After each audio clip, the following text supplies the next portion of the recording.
The fourth Chopin prelude in E minor has three bars that are a lot different from any of the other bars in the piece. Quite a bit harder, really. And these are bars 16, 17, and 18. And each one of these bars can be sort of considered as separate problems. So, bar 16 sounds like this.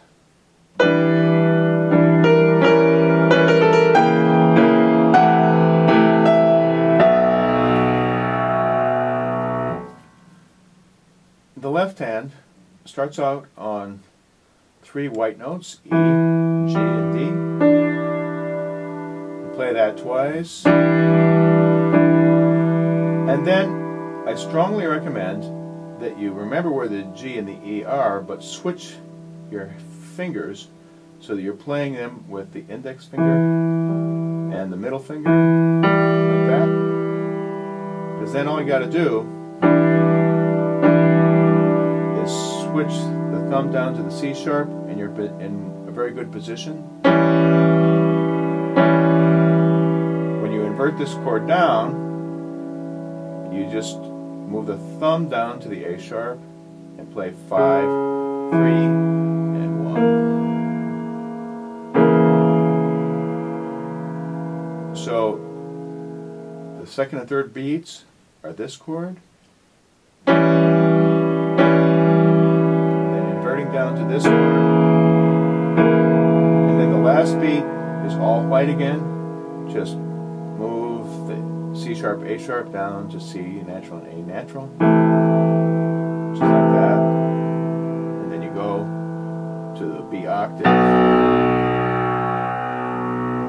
in bar 17. So the right hand will start out on B and then go to the A sharp. So if you play the A sharp down here, you'd have all four notes in a diminished chord. But you don't play it down here, you play it up here. And then when this inverts down, the right hand will invert up.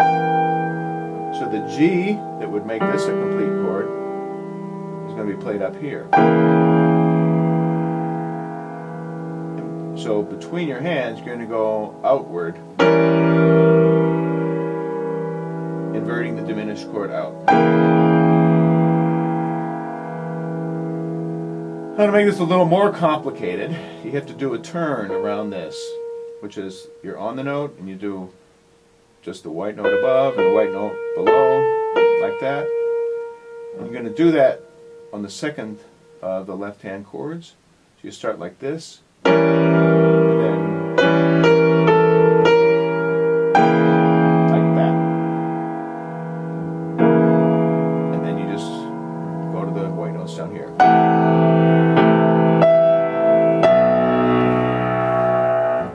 So the whole bar, remember you start E, G, D, B up here.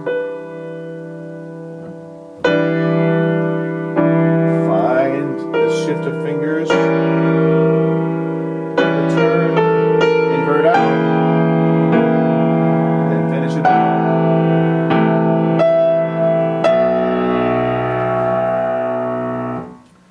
Which brings us to bar, what is it? 17. I'm going to start with the B octave, and then you have to quickly come up and find this chord. So here's my advice. If you're on the B octave, look for middle C and put your fourth finger there. So the move is from here up to the C. If you stretch out, you can play the F sharp along with that with your index finger. And then a little bit more stretching, you can play the two A's with that. You can play that's 3 times.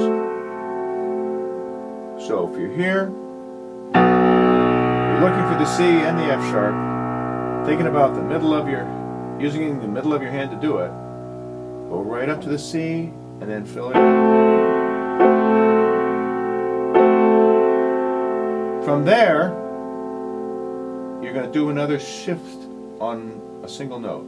So you're playing the F sharp here with your index finger. Now think of moving your thumb down to that same note and playing these two black notes, F sharp and D sharp,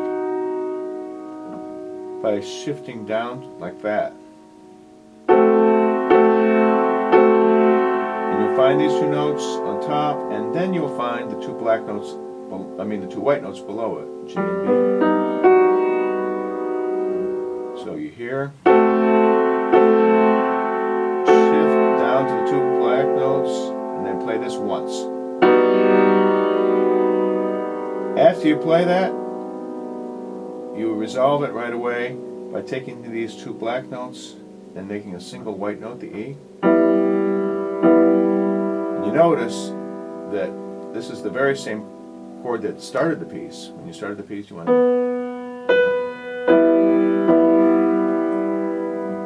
And when you're in the context of bar 17, you're going to go once on this, and then 3 times on this. So the left hand starts out on the octave B. You're looking at this C. Right up to it. Shift down like that, and then resolve. And then the next bar will be an A minor triad.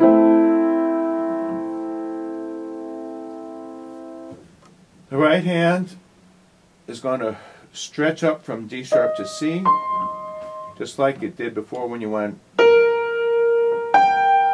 Feels exactly the same. You're going to go D sharp to C in this case.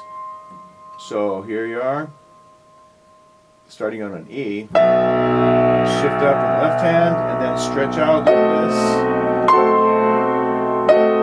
Move that left hand down, repeat the D sharp, and then very easy here. And that takes us to bar 18.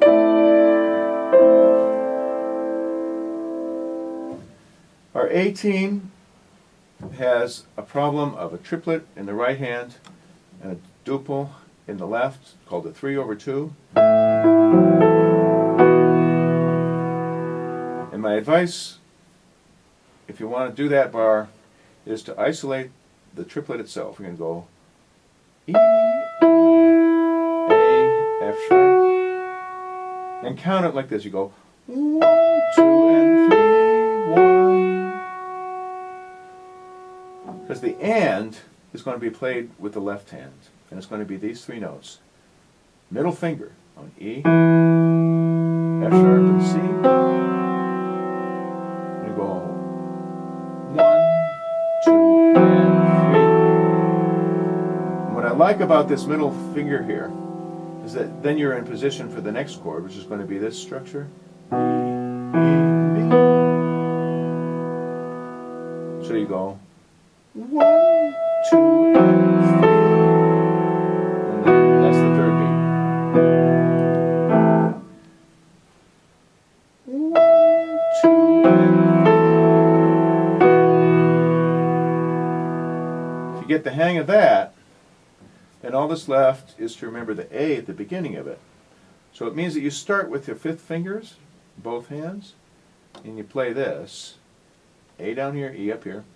Then move your thumbs together so you can see both the C and the E, and go 2 and 3. And that's the next beat. So the 3/2, start with the fifth fingers, then go inward. 1, 2, and 3.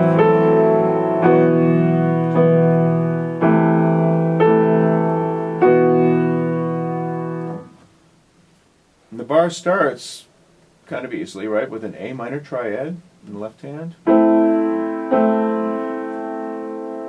So you play just this, and then you go out to the two fifth finger things, right? Inward, 2 and 3.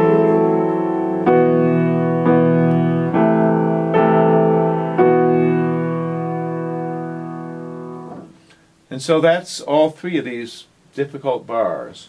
If I play them all slowly, it would be like this.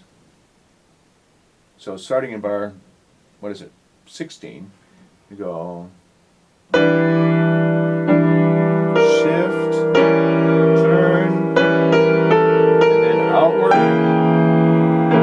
resolve that, get ready for your octave, look at the C, go up there, shift that down, resolve it to your old friend, A minor triad, and now fifth fingers, thumbs together before you even start that.